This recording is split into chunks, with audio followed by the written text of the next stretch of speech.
죽게 하라 하였더라. 아멘. 수요일에 나오신 우리 모든 성도님들을 환영합니다.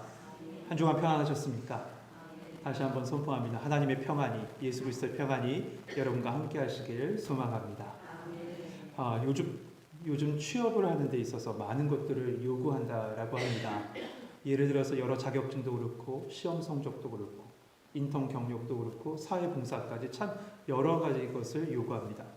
근데 이렇게 서류도 시험도 합격하면 다 통과된 것 같은데 면접이라는 관문이 또 있습니다.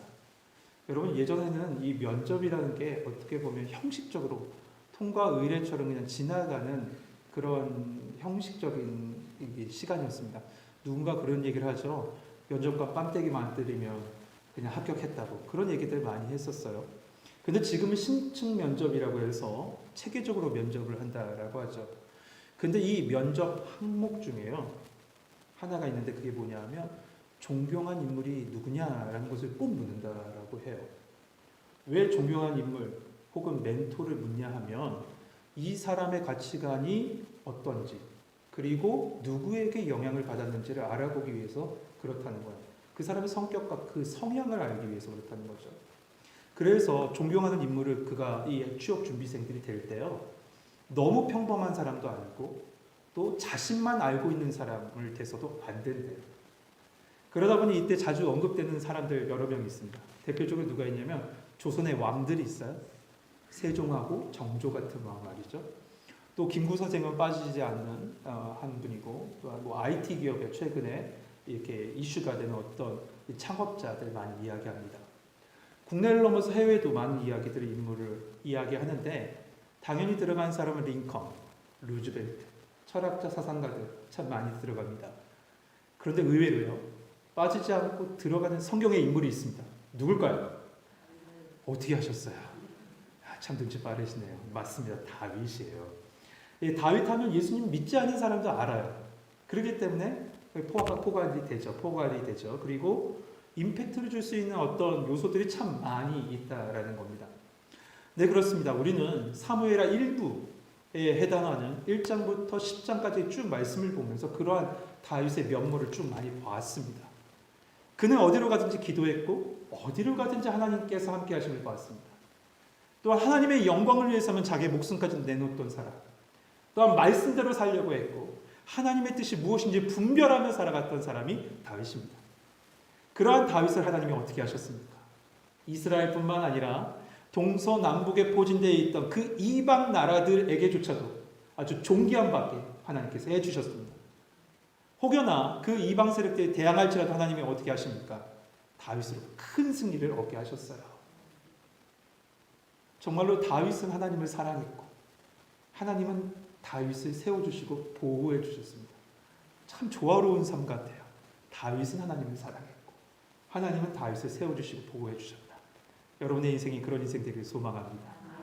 그런데 말이죠, 사무엘하 2부가 시작되는 11장부터는 완전히 다른 사람처럼 보여져요.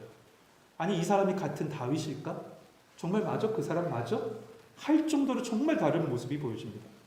제가 어떤 책을 봤는데 어떤 책에 이렇게 코멘트를 달아놨어요. 뭐라고 달아놨냐면 사울 같은 다윗. 이렇게 얘기하면 뭔지 아시겠죠? 사울 같은 다윗. 네, 그렇습니다. 지금 다윗의 모습은요, 지금까지의 다윗의 모습과 전혀 다른 모습입니다. 그래서 지난 시간에 우리는 종이 한 장 사이에 사람이 변한다는 말을 했던 것이 기억이 납니다. 맨 마지막 말씀이었습니다. 순수함과 미숙함이 종이 한 장 차이고 자존감과 교만함이 종이 한 장 차이란 말이 있죠. 그런데 선함과 악함도, 하나님을 경외함과 하나님을 등지는 삶도 종이 한 장 차이입니다. 10장에서 11장으로 넘어오는 그 종이 한 장 차이로 그렇게 선했던 다윗이 순식간에 악을 도모하는 사람으로 변합니다.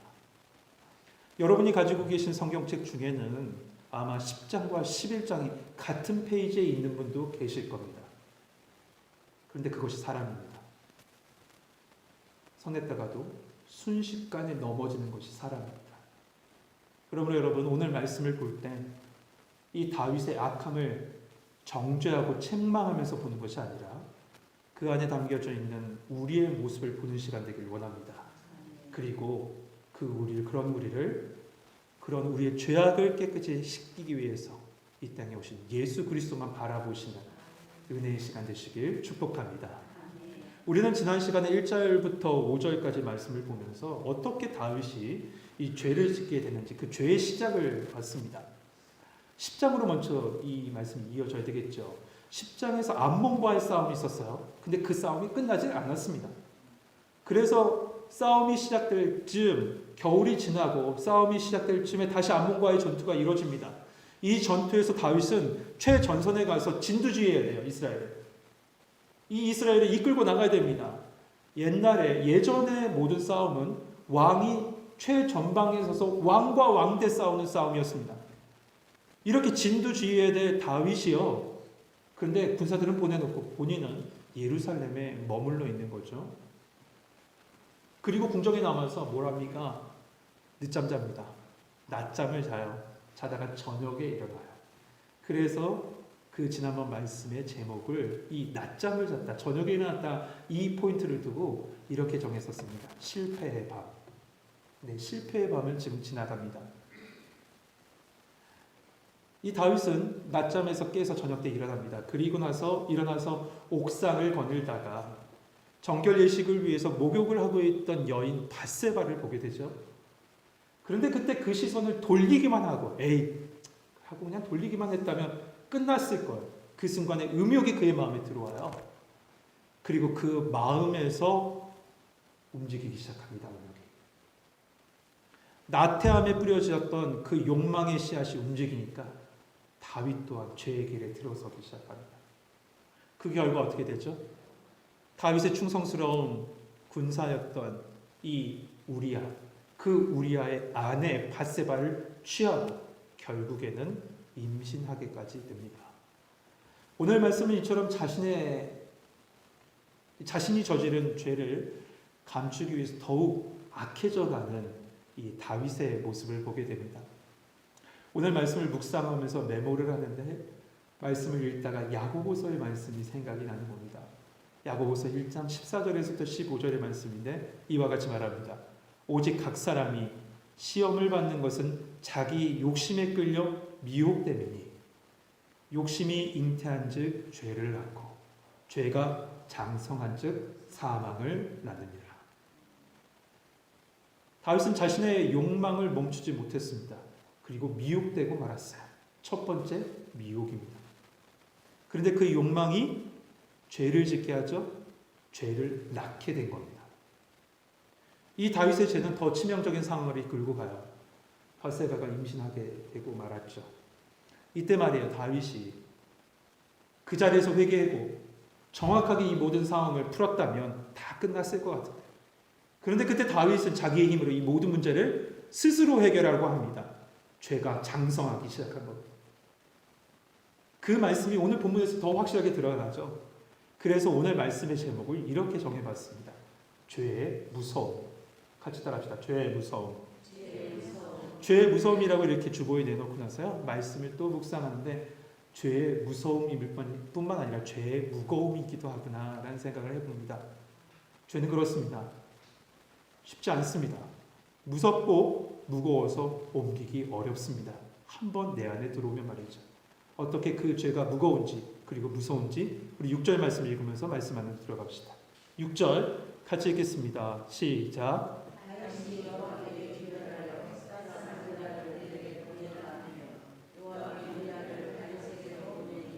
아멘.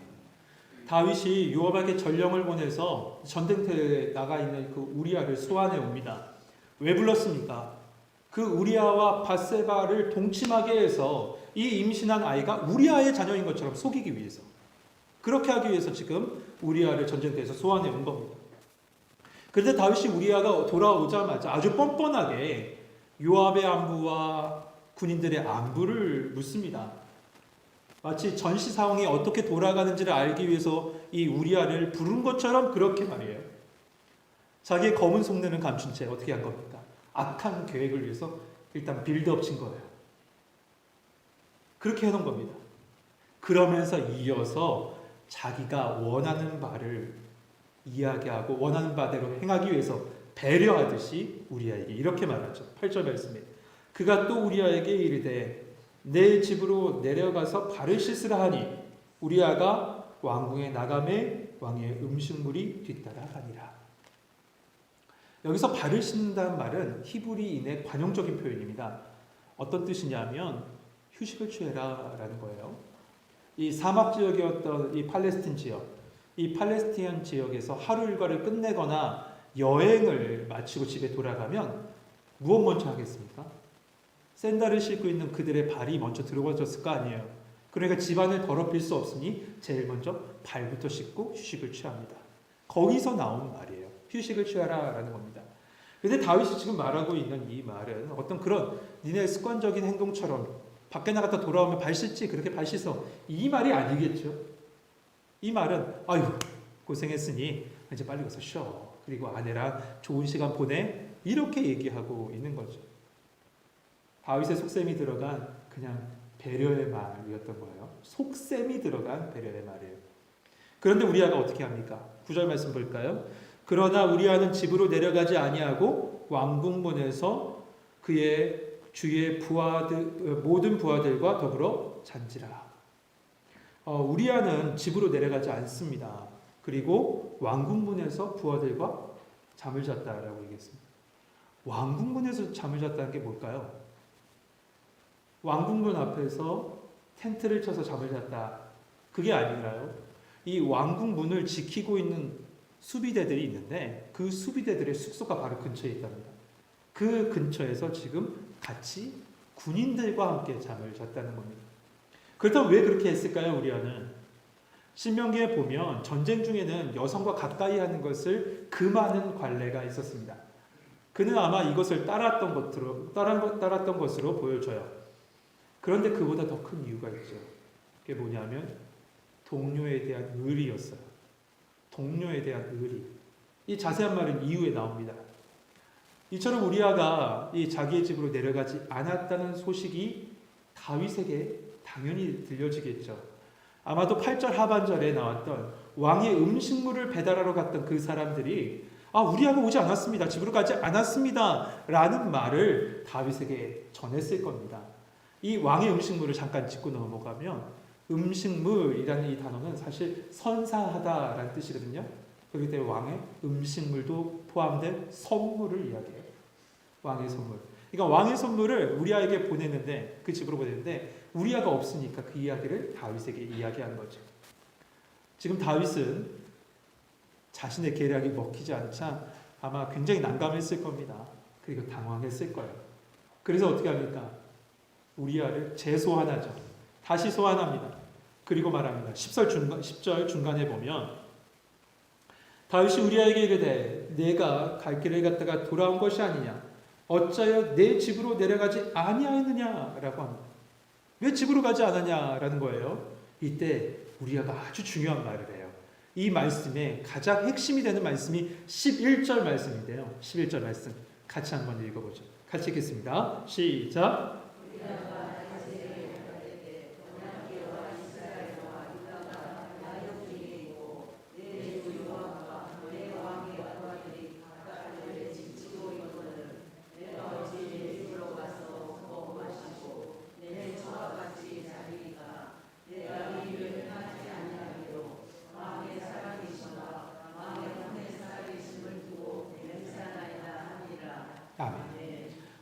이스라엘 사람들은 그들의 전쟁이 곧 거룩한 하나님의 전쟁이라고 생각했습니다. 그래서 우리가 잘 아신 대로 종종 언약궤를 가지고 전쟁터에 나갔죠. 그래서 지금 우리아가 이렇게 얘기하는 거예요. 하나님께서도 현재 우리와 함께 저 전쟁터에서 싸우고 계신데 어찌 나 같은 존재가 이 자리에서 지금 쉴 수 있겠습니까? 라고 말하는 거죠. 아마도 이 같은 우리아의 대답이요. 평상시에 그냥 다윗에게 들려졌다면 이건 다윗을 정말 감동시킬 그런 말이죠.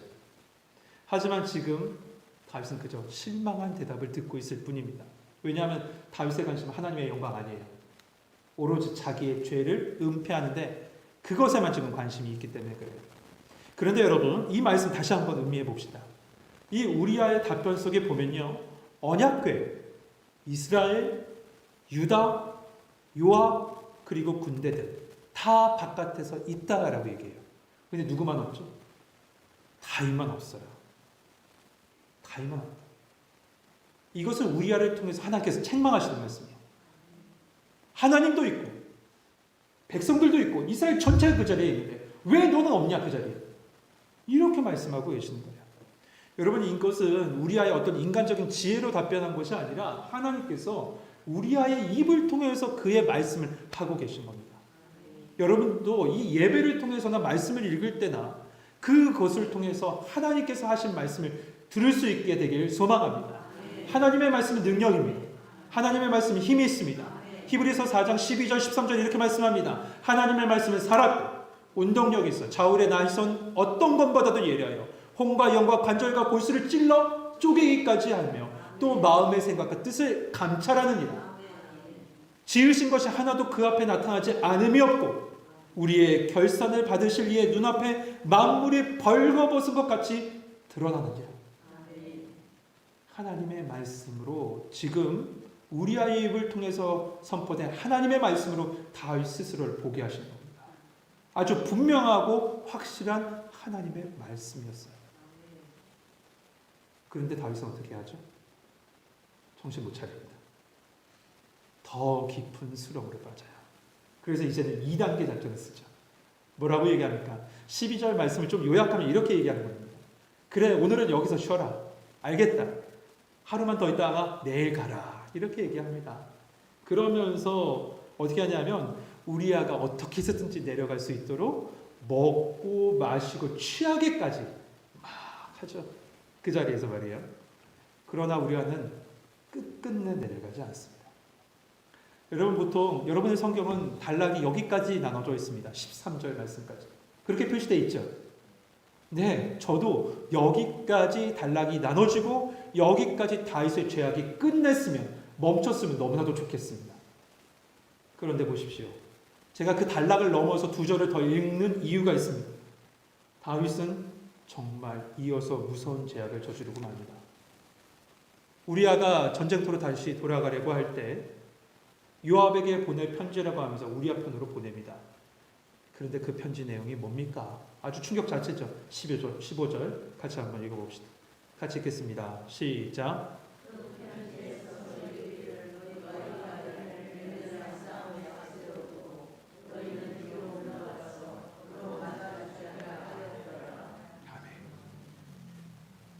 다윗은 우리아를 죽여서 이 모든 상황을 정리하게 합니다.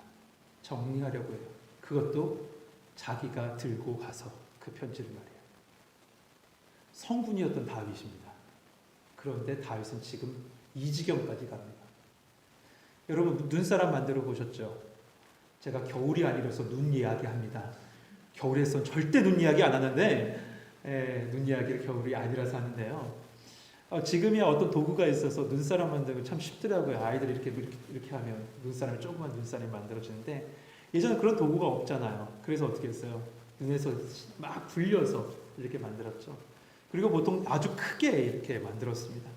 근데 이 눈사람 만드는 법 중에 가장 편한 건 중간에다가 뭘 넣죠? 아 맞습니다. 잘하시네요. 많이 해보셨어요. 근데 저도 많이 했거든요. 다 연탄에 그거 다 타고 나면 그 연탄을 중간에 넣고 굴리면 서서히 덩치가 커지기 시작해요. 결국 그러다가 저보다 더 큰 눈뭉치로 딱 완성이 됩니다. 그것을 2개 만들고 딱 올리면 눈사람이 딱 돼요. 우리 목사님들은 아세요? 이렇게 만드는 거? 아시죠? 네. 여러분 작은 덩어리요 굴려지고 굴려지니 큰 눈뭉치가 됩니다.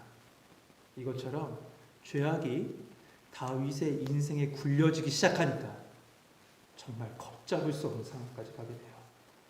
욕심이 대한 죄를 낳고 죄가 장성한 즉 사망까지 가는 죄가 갈수록 걷잡을 수 없이 커져갑니다.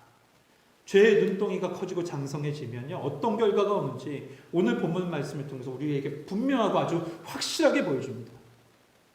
구약의 인물 중에 훌륭한 인물, 지금도 면접 때 언급되는 그런 훌륭한 인물, 존경받는 인물이었던 다윗이 이렇게 무너집니다. 이것이 죄의 무서움입니다. 그리고 죄의 무거움이기도 합니다. 성도 여러분, 우리는 모두 다 누구도 죄 앞에서 연약합니다. 모두 다 죄 앞에서 연약합니다. 그러므로 다윗이 이때를 기억하면서 고백했던 시편 51편의 고백처럼 그는 이렇게 고백했습니다. 내 죄가 항상 내 앞에 있나이다. 시편 51편에서 이렇게 내 죄가 항상 내 앞에 있나이다 라고 고백했던 것처럼 죄악이 내 문 앞에 항상 있음을 기억하시고 우리의 죄를 대속하기 위해서 이 땅에 오신 예수 그리스도 바라보시고 기도하며 사실 수 있는 성도님 되시길 소망합니다. 우리의 소망은 우리에게 있지 않습니다. 우리 스스로 죄를 벗어날 수도 없는 존재입니다. 성군이었던 다윗조차도 순식간에 무너지고 눈덩이 같은 그의 죄는 갈수록 걷잡을 수 없이 그가 해결할 수도 없이 커져버리는 것이 인생입니다. 성도 여러분, 오직 예수 그리스도 바라보시고 하나님 우리로 죄의 종노릇하지 않게 하시고 주님과 통행하며 살게 하여 주옵소서. 이렇게 기도할 때 나를 지키시고 나를 새롭게 하실 예수 그리스도의 보혈의 능력 그리고 성령의 보호하심이 여러분과 언제나 함께할 줄 믿습니다. 그런 은혜가 있길 주님의 이름으로 축복합니다. 우리 찬송가 270